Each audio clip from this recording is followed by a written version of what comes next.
Welcome to Wolfie, and the Nerd, Public Radio's first ever shock jock show. Hey, Nerd, what do we have for topics today?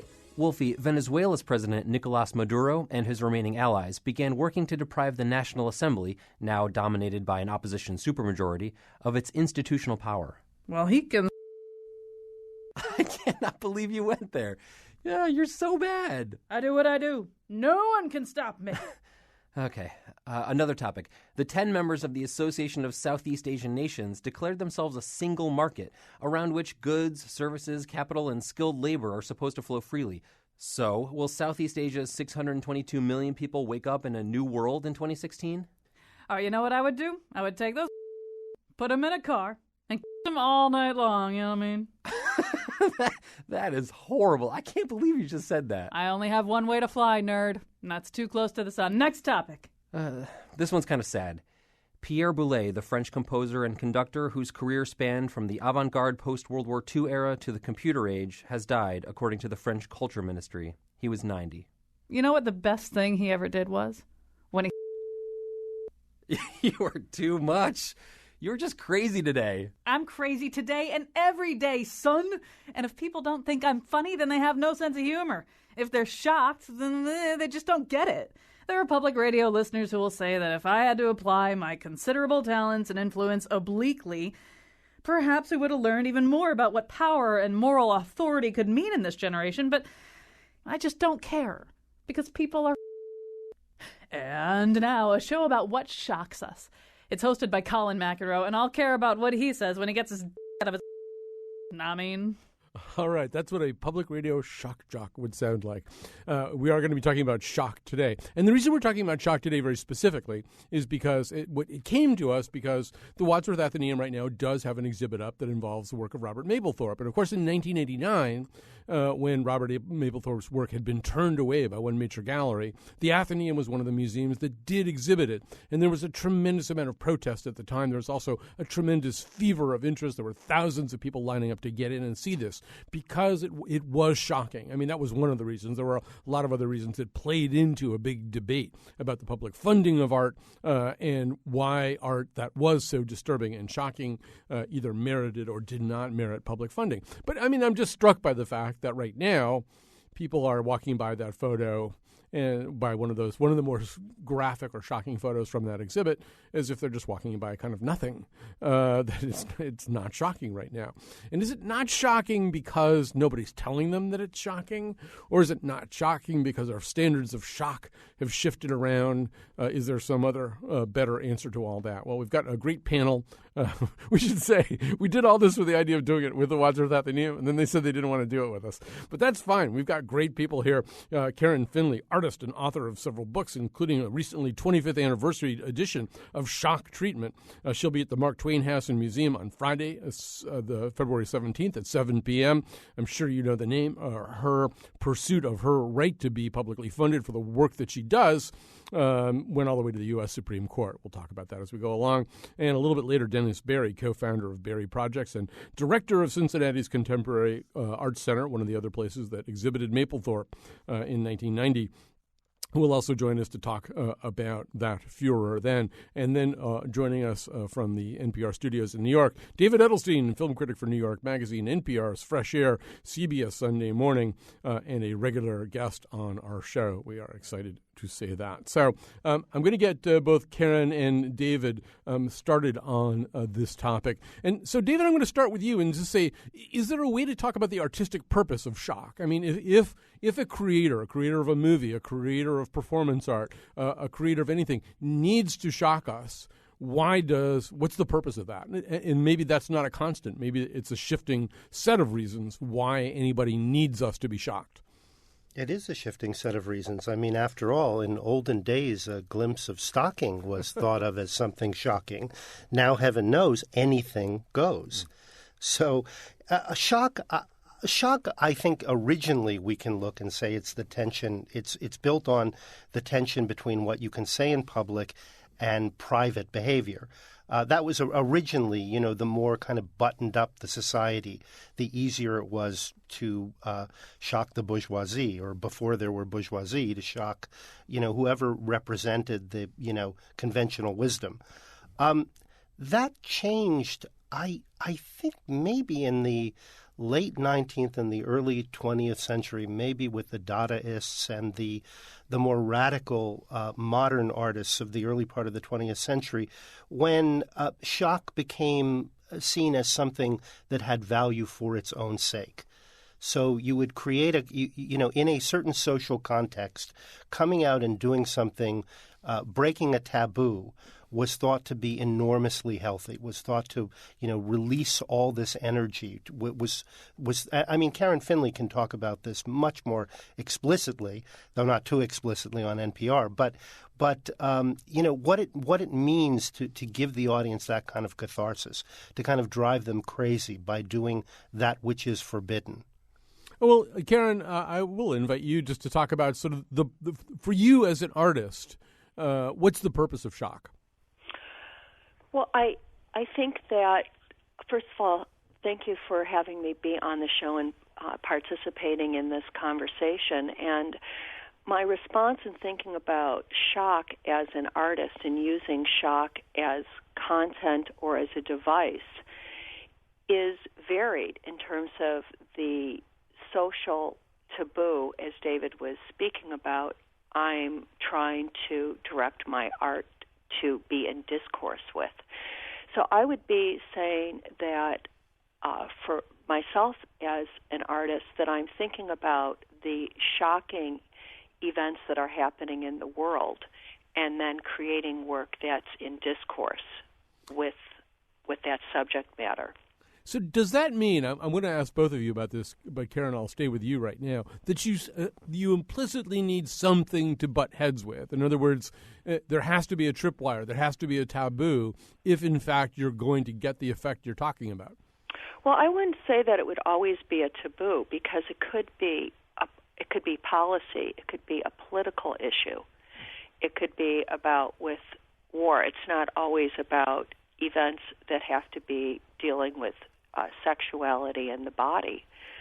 If we're be thinking about what happened in Russia with Pussy Riot, the band, they were playing music, and it was about playing music within the church and opposing and deviating that space. So I think that the term of shock is much more expansive than what you're offering.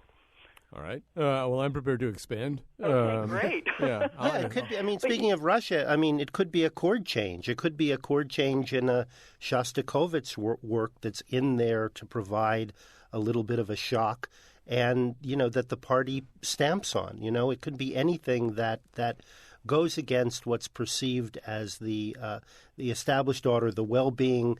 Look, it's all we're on incredibly shifting sands here, and we have been for a long time.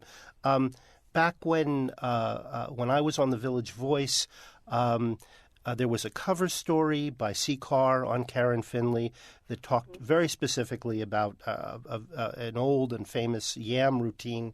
And the following week, Pete Hamill, a good, solid liberal guy, thundered in outrage, And then a bunch of us the week after that thundered back. And there was this huge cultural fight on, what's appropriate, what's sacred, what are, as John Waters would come to say, what's good bad taste and what's bad taste. And, if we could all agree on these things, then nothing would shock us anymore. The fact is we can't agree. We all see these things differently.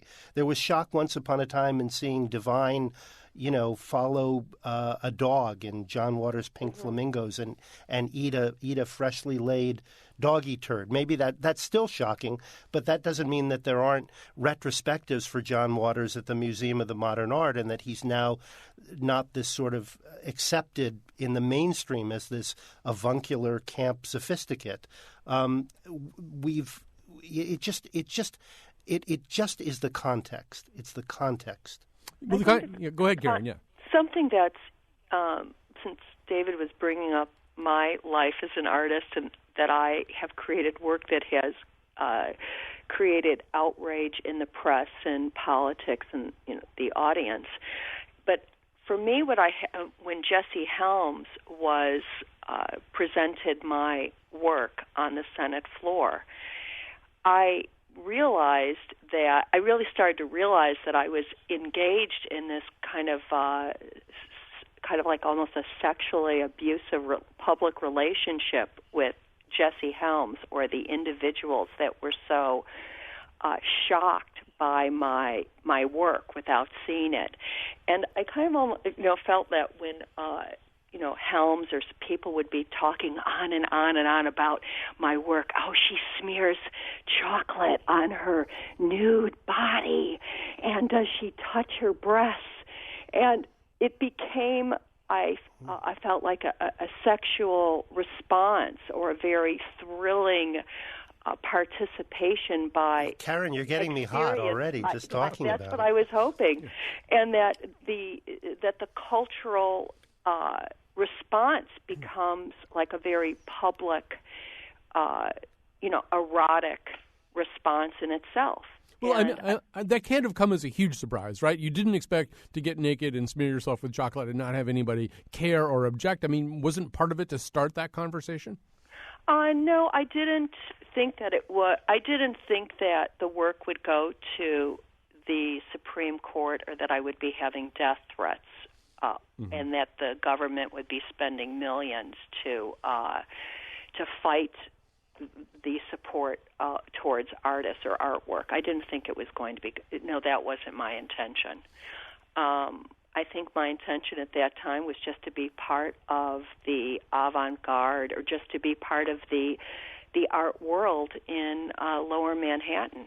And I think it was as simple as that in terms of my youth. We should say, and this was established before we went on the air, that both David and I, on separate occasions, witnessed Karen's performance. Actually, the time I witnessed it, I kept thinking, it's cold in here. She must be cold. This is just seems like it must be cold. But that's me. So They probably didn't get their funding for the heating. Yeah, it was. I'm sure it was probably some. It was Wesleyan. They could have dipped at Wesleyan. Yeah. Okay. Well, I think they're supported. They've got an endowment. They could have turned up the heat if they really wanted to. Believe me. They can. Yeah. So speaking of turning up the heat, I want to ask both of you about this. I'll start with you, Karen. I mean, obviously, these things do shift, and the standards shift, and the standards of what shocks enough to begin a conversation like this will shift. And I don't know. I sometimes think that there's sort of a almost hysteria of crowds about the thing about this. I mean, maybe Mapplethorpe could have happened in '89, and if nobody talked about it as shocking, if nobody got worked up about it, then the rest of the world never would have been shocked by it. I mean, some of it's just people hopping up and down saying, "Isn't this shocking?" But I'm also assuming just the passage of time alters standards. And Karen, as an artist who wants to press up against boundaries, do the boundaries keep moving? I think that boundaries keep moving, but I think that sometimes the subject matter can be staying the same, which is talking about, whether it's talking about gender issues or talking about war, or, like I said earlier, about policy, but the way that we're going to be talking about those issues, the cultural movement changes, just as in film or in literature. The cultural movement will shift in terms of a framing of for artists to look at a subject matter. David, I believe in your vast litany of accomplishments, you have the coining of a term. It's you that we owe for the term torture porn. Maybe you can talk about that coinage and how it interacts with what we're talking about today, the use of shock in art. Well, it actually one of the things that first attracted me to movies, I'm proud and sad to say, was the kind of gut bucket horror movies that I used to see at the Strand Theater in downtown Hartford, or the Webster, or you remember those long gone wonderful theaters where kids could go and see double features with all sorts of really horrible exploitation movies that helped me get through a very painful and isolated adolescence. And I'm still a horror fan, but I came to see that more and more a lot of the the movies that were attracting mainstream audiences repelled me to a degree that I wasn't certain any society that needs that much catharsis, there's maybe something wrong with. We were starting to see movies that would make a spectacle of people being tortured. And by torture porn, I didn't necessarily mean that people were literally getting off on it. Sometimes it was just like, ooh, shock me more, ooh, that's really, ooh, I love it. It became just a sort of addiction to seeing the body violated, to seeing the most nihilistic scenarios imaginable. And I didn't have any answers for why this was. I just wanted to sort of shine a spotlight on all these wriggling little maggots and say, what is going on here? Stephen King famously said in a book that horror feeds the alligators of the mind. Mm-hmm. And I think it's this is not a discussion about horror, but I do think it's an open question, at what will satisfy those alligators and what will create more alligators. And I worried that this kind of shock was becoming a kind of addiction and that it wasn't necessarily healthy. When you're saying, David, that is so interesting about bringing up horror as a place for responding to, shocking emotion. And I've had some similar questions in looking at horror films such as Night of the Living Dead, and, or looking at films where you're seeing bodies that kind of just, for me, that film makes me think of, the My Lai massacre, or thinking about That's a masterpiece, that movie, and that is a profoundly political movie and was shocking on all kinds of levels in 1968 and 69 when it was released. That's a very important film, and I think it's an example of the moral uses of shock, as I think many of David Cronenberg's films have functioned in the same way, particularly a film just out now on DVD called The Brood, which has an extremely graphic image of a woman giving birth to a child and sort of removing and eating its placenta, and also films that he tried to use to explore the kind of 50s and early 60s repression, and then the eruption of sort of sexual appetites that was sort of a metaphor for the counterculture in a movie called They Came From Within or Shivers. So there are really profound and moral, I don't mean to say moralistic, but I would say defensible moral uses of shock. And then there are things that are not. I think that it could go as a place for the society or culture to be expressing shock within, in the theater or within the dark, where they're not necessarily able to be expressing the public to the shock of seeing, bodies at war, bodies, from 9/11, where it really the horror film is a place where that can be expressed. And I think that, that shock and awe, the term that's overused in terms of 9/11, I am been so interested in why all these type of vampire films were so popular in the begining of, the 2000s. On the other hand, there's that whole issue of co-optation. I mean, who's using who, and what happens when commercial culture gets its lunch hooks on something like a zombie. I mean, a zombie is now a profoundly commercialized entity. That everything that zombies are camp now. Yeah, they're camp. They're practically Six Flags. I mean, they weren't really. To be fair to Romero, they weren't really zombies. They were ghouls. They represented plague. They represented plague, which was a metaphor for a certain kind of conformity of spiritual deadness. And now zombies, flesh-eating zombies, they're a joke. I mean, of course. And Karen, I'm also wondering if when you look back and you look back at the things that you've written about in books like Shock Treatment, where you're trying to do something as an expressive artist. But the reality is you and Jesse Helms are kind of using each other in a way. I mean, Jesse Helms is... Well, I know, that's a disgusting idea. But Jesse Helms is boosting his political profile by going after you, right? This chocolate-smeared woman. He doesn't really give a rat's patootie whether you get naked and cover yourself in chocolate. But he can pound away at you and use you to boost his political profile. Meanwhile, in some ways, you've got an establishment to push back against. But maybe you want to push back against that statement. I've thought about those issues for many years, and in analysis of thinking about being a private person then put into the public conversation about decency and indecency. And so what you're saying, I've thought about these issues, but I wanted to get back to what you were just earlier saying about the commodification of let's say the vampires or zombies for amusement parks. And that speaks to a history, especially in America, of the casualization of violence or the casualization of traumatic imagery, whether it's going to be having souvenir postcards of lynchings, or that we are seeing on the front page of the New York Times, seeing a picture of Saddam Hussein being hung. And so it's the casualization, which is definitely part of the process of shock, of doing the exact opposite to a shocking act.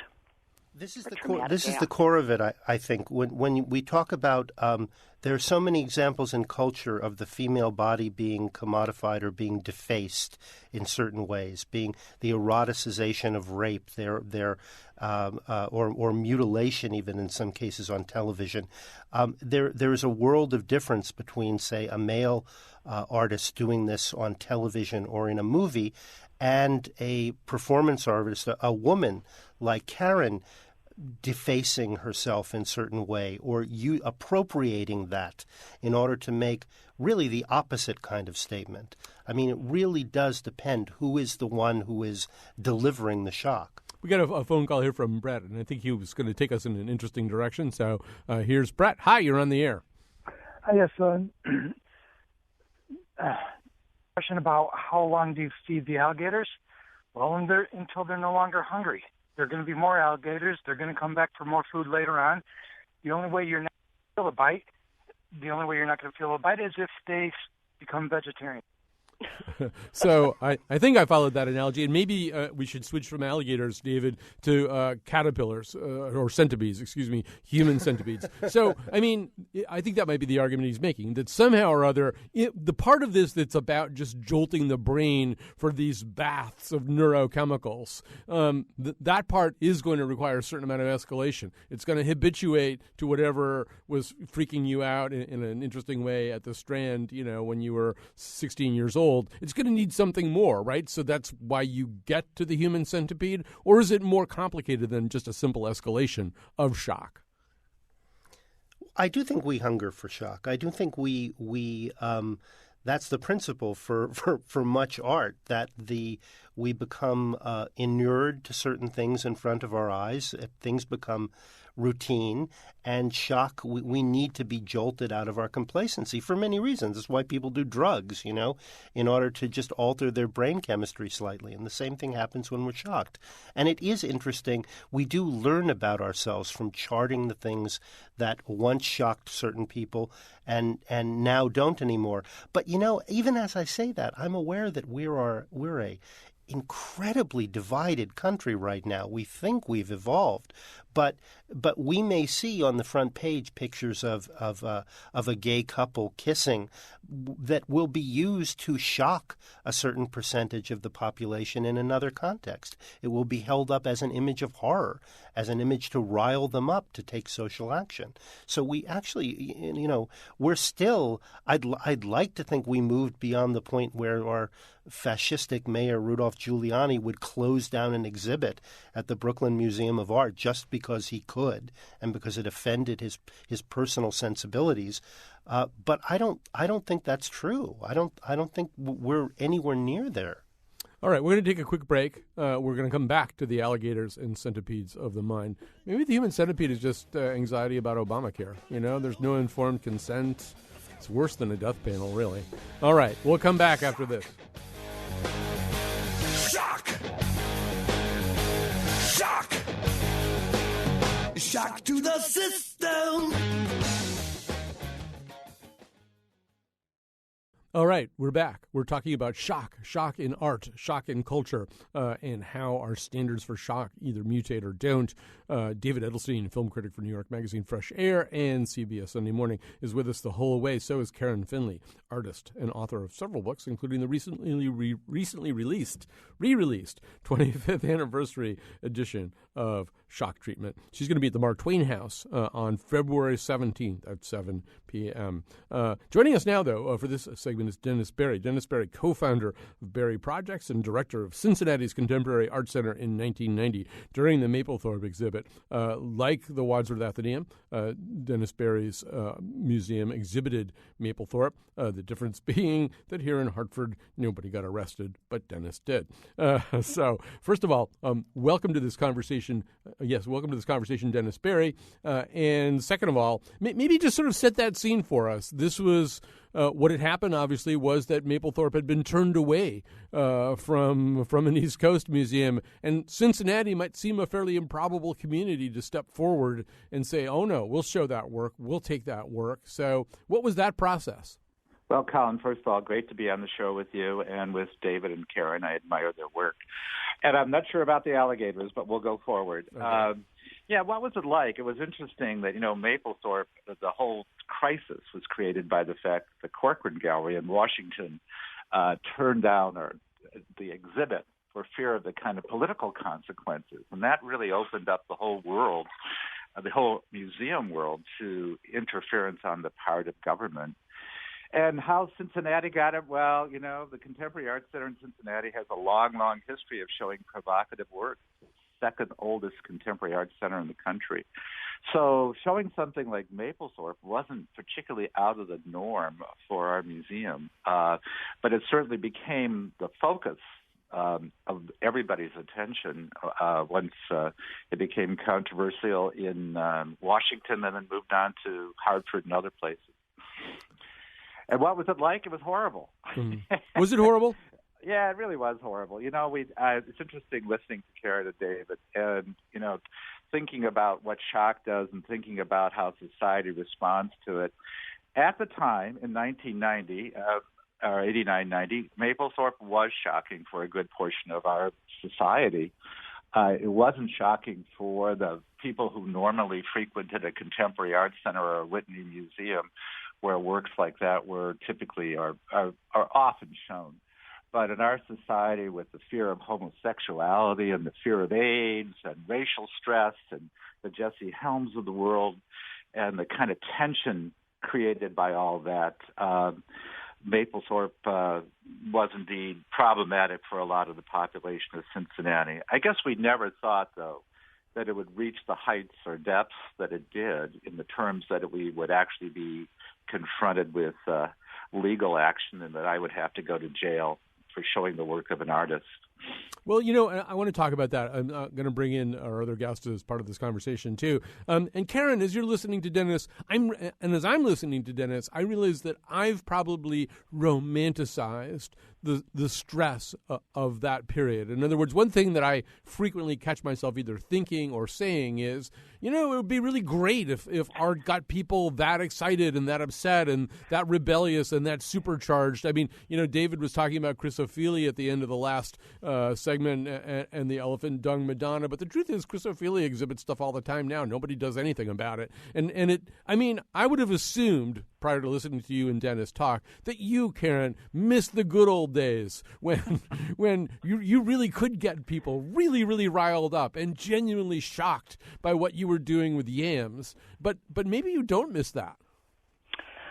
I don't miss that. I think it's emotional for me to speak and to think about those times now. Mm-hmm. But I think that I was very interested in making using the system and using the political system of trying to fight for free expression and First Amendment rights, and also that our suit was really about whether the government can apply decency when awarding funding. And we did lose, and more was lost than just my funding and the other artists. But what was lost was, for me, is that I was not able to be funded, and it took me. I could not perform, and lost access to be able to show my work. My artwork was returned from museums, and I had, of course, look at the bigger picture. But it was very difficult to be having death threats or having your work examined, and to have institutions. Many I don't think that the arts has ever recovered here in this country. Many nonprofits closed their doors forever, and many individuals could not deal with the stress of working in the arts, and changed their careers, and doors closed. Not everyone was as strong as Dennis or myself. Karen, I'd like to expand that just for a moment, because I tend to agree with you. A lot of people look at what happened in Cincinnati, for example, as a victory. The fact that we didn't go to jail and we could continue to show the Mapplethorpe work, a great statement for the First Amendment. But in the wake of all that in the 1990s, you saw a tremendous amount of self-censorship in the museum world. And so what Karen's saying about her own work doesn't surprise me in the least. I know that this happened time and time again. No one wanted to go through what our institution went through and others went through in terms of fighting for the First Amendment. And I guess then that raises the question, and David, I'll pull you in on this one too, and maybe you and I have the least right to talk about this because we don't get the death threats that Karen got, and we didn't go to jail with Dennis You've Wilson. never panned The Dark Knight. Actually, I was forgetting your Batman review, which I actually at a certain point I stopped letting you even look at comments at one point. Do not look anymore. So, okay, but you know what I'm saying here, that when they create this shocking art, there are some pretty real consequences for them and maybe ripple effects as they're describing with the shuddering of art. But on the other hand, what's the alternative? The alternative is to not épouter le bourgeois, right? The alternative is a bad one too. It seems as though this cycle has to happen. Art has to occasionally shock in order to gather up our attentions. Well, I think we're also talking, though, about public funding, and that's always going to be a question when the politics in the country changes, and we just, as a society, we just don't have enough of it.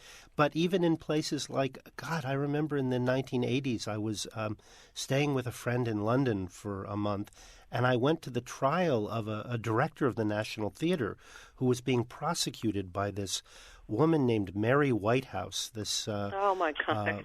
Moral champion named Mary Whitehouse, because of a play he directed called The Romans in Britain, which had a scene which was actually a metaphor for not a metaphor, but it sort of dramatized the Romans invading Britain, but it was really about the English and the Irish.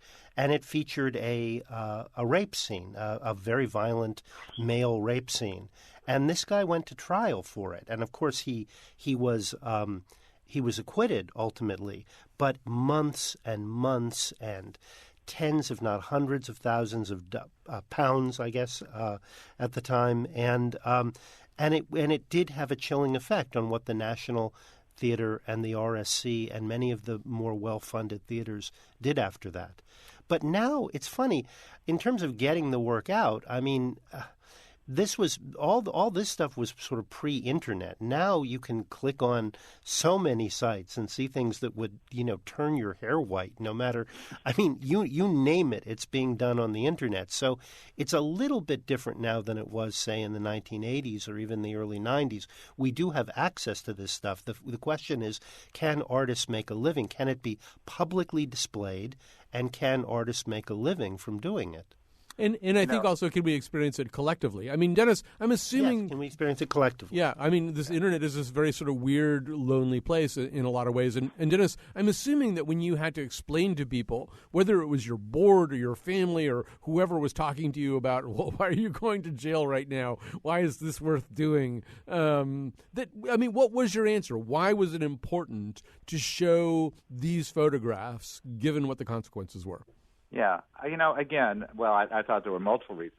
One is that the work was valuable. It did have content. It did have value, and we chose to show it. And that is often the case, whether it's the National Theatre in London or whatever, that you see value in the work, that it has something to say, and it's part of your program and your mission. And that was critical for us. And then the most important issue was that you really get down to the First Amendment issues. You get down to what you can and cannot say. And if you truly believe in it, you believe in supporting things that are often, not easy for the rest of society to accept. You're talking about some of the films that are being shown and some of the things on the internet. I find them more troubling or disgusting than I do shocking. But I also think, well, you have the right to do it. In our society, if you're an open society, you have the right to see it or not see it. Well, we're going to take a break right now.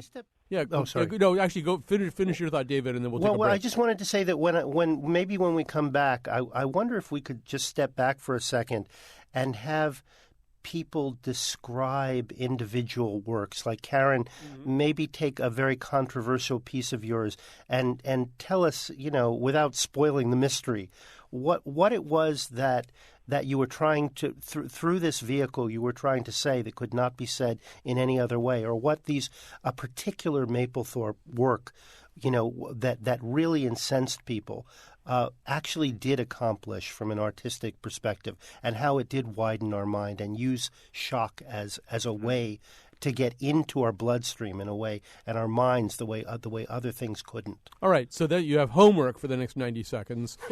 Also, when we come back, the other thing I really want to talk about is the current environment of trigger warnings, where some of the pressure against material deemed shocking is not coming from Jesse Helms anymore. It's coming from essentially a liberal college campus environment where people have decided that certain things are too unsettling for them to see. All right, so we'll do all that when we come back.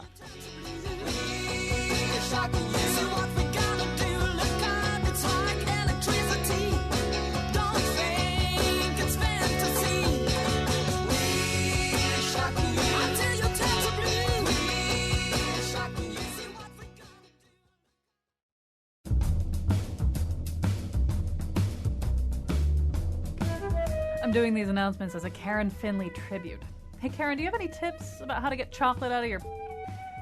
Today's show was produced by Betsy Kaplan and me, Kyone Wolf. Greg Hill appeared in the intro and tweets for us at WNPR Colin. The part of Bill Curry was played by Mr. Peanut. For show pages, articles, and photos of the Here and Now staff covered in Nutella, go to our website, WNPR.org/Colin. On tomorrow's show, the most disgusting foods consumed anywhere in the world. And now, back to Colin. That's right. This has really been a wonderful week. We started out with a show about the concept of ugly yesterday. Today we're doing a show about the concept of shock. And tomorrow we're going to do a show about the concept of disgusting, particularly as regards food. So discussions of placenta and John Waters' dog poop scenes have set up tomorrow's show more brilliantly than we could have ever hoped for. So right now we are, as we say, talking about shock, talking about how shock operates in art and culture with David Edelstein, America's greatest living film critic for New York Magazine, NPR's Fresh Air, and CBS Sunday Morning. Karen Finley, artist and author of several books, including the recently released 25th anniversary of Shock Treatment. She's going to be at the Mark Twain House. I think you just talking, don't get overexcited here, on February 17th at 7 p.m. But who knows what's going to happen, actually. And also with this is Dennis Berry, a cultural historian, museum director for several institutions, including Cincinnati's Contemporary Art Center and the 1990 Mapplethorpe exhibit. He currently leads Berry Projects with his wife, Kathleen, who makes him promise every day not to get arrested when he leaves the house to go off to work. So actually, let's go to the assignment that David gave you. So Karen Finley, having pondered that for a second, maybe you want to talk about one of the works that you did that had a certain shock value to it, and that you felt was necessarily that way.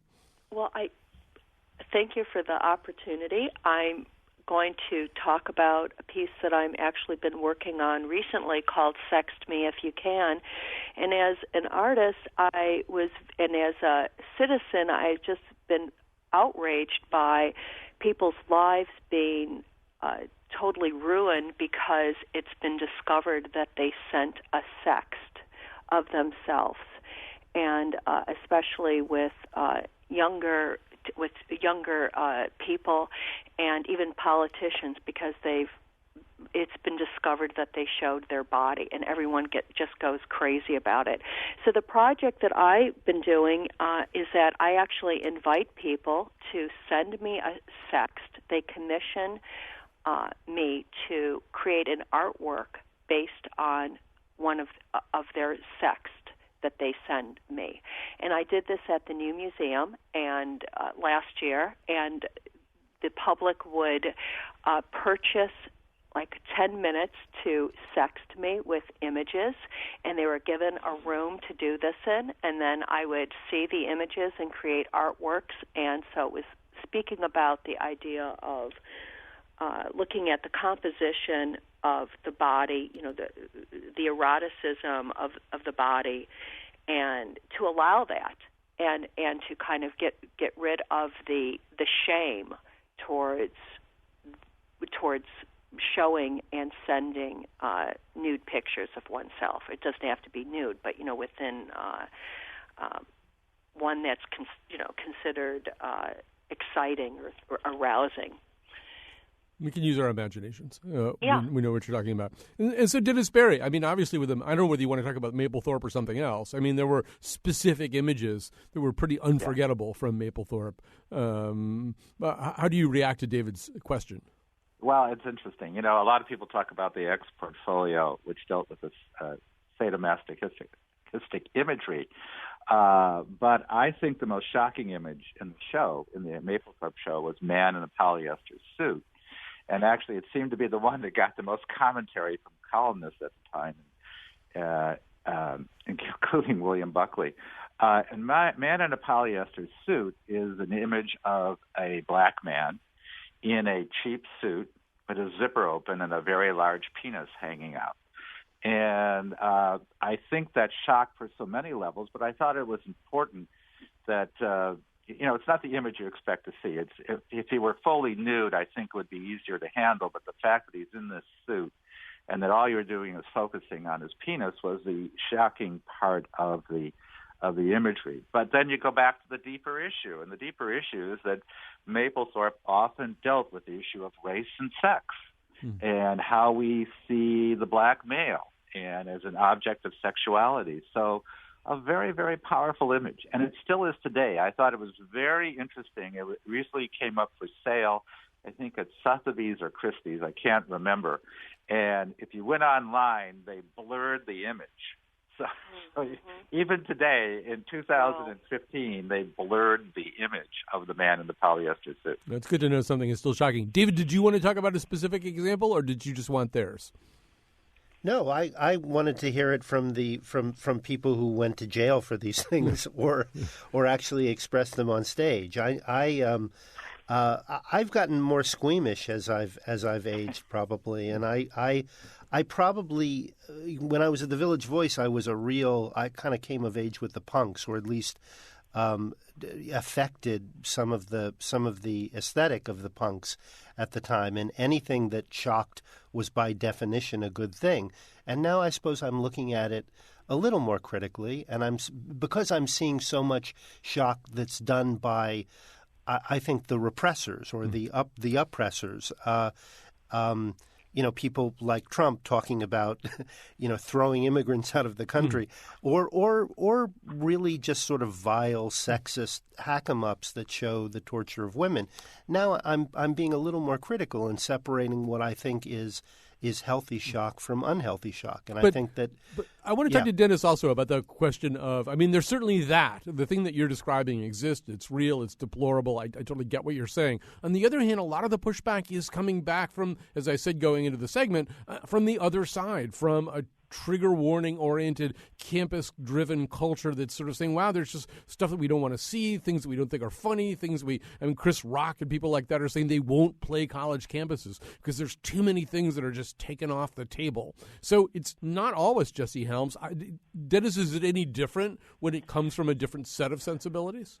Yeah, I don't think it's any different. I think it bothers me as much as the actions of the Jesse Helms and others that followed. That we have this kind of, on college campuses, this inability or this desire now not to discuss or to present or because it doesn't fit in with your beliefs or your code or, your ethnicity or whatever it might be. And this kind of also this sort of revisionism, looking at things, I find it fascinating that names are being taken off of buildings and whatever, based on the standards of 2016 versus the standards of 1916. It's just, where does it end? Where does our society be when it becomes that self-censoring? The dialogue ends, and we don't get the kind of conversations that we do need on campus or anywhere else. Or you can just have the same kind of fight. Go ahead. Yeah. I'd like to interject as a college professor. And I did go into education then after my NEA problems. But I actually think that it is important to have these conversations and to be more sensitive in discussion and to have an understanding about triggers. I think that maybe right now, initially, the conversations might be going to one side. But I think we're talking about also representation. When I was creating my work and also during Mapplethorpe show, for me, I was talking about the representation of women and women even being represented in the art world. A lot of the problems I was having was because there were few women in the art world or even being on the cover of the Village Voice. And so a lot of the disgust or outrage was just the audacity of women journalists or women artists representing themselves. And this discussion continues. And with Mapplethorpe's work, at that time when he as a white man was representing the black male body, now it is different, and that work is seen different, and that work speaks differently in terms of the white man speaking for the black, representing the black male body, and hopefully that we can have more opportunities where the black male artists, black artists can be representing themselves, and that there's more opportunities. And I think that on college campuses that we do need to have more sensitivity towards trauma, and I think that some names off of buildings, it is time to change. If you're referring to with the Confederate flag, I think that it is time to remove these symbols. And people might not expect that from me, but I find that the Confederate flag is a symbol of trauma. And so I do have feelings, difference now about when does symbols become hate speech? And I just couldn't agree more. I couldn't agree more, but I also agree with Dennis. So I guess I want to say that microaggressions, we have to remember that microaggressions, so-called, are real and have been going on for a long, long, long time. But I think the issue, as Dennis said, is are we going to have a conversation about it, or are we going to try to sweep it off the table altogether and have people fired for what seems to us like, ridiculous things that upset certain sensibilities? I think we have to recognize that these things are absolutely real and do have a corrosive effect over time on women, on minorities. And I think that we need to engage with that. The question is, the pendulum has just swung too far in the other direction right now. We're going to have to stop it right there. Thanks so much to David Edelstein, to Karen Finley, to Dennis Barry. What great guests. What a perfect conversation about shock. Well, there's no perfect conversation about shock, but Betsy Kaplan produced as close to perfect as it could be. Thanks to Wilfie again on the board. We'll be back tomorrow with really, you can't imagine how disgusting.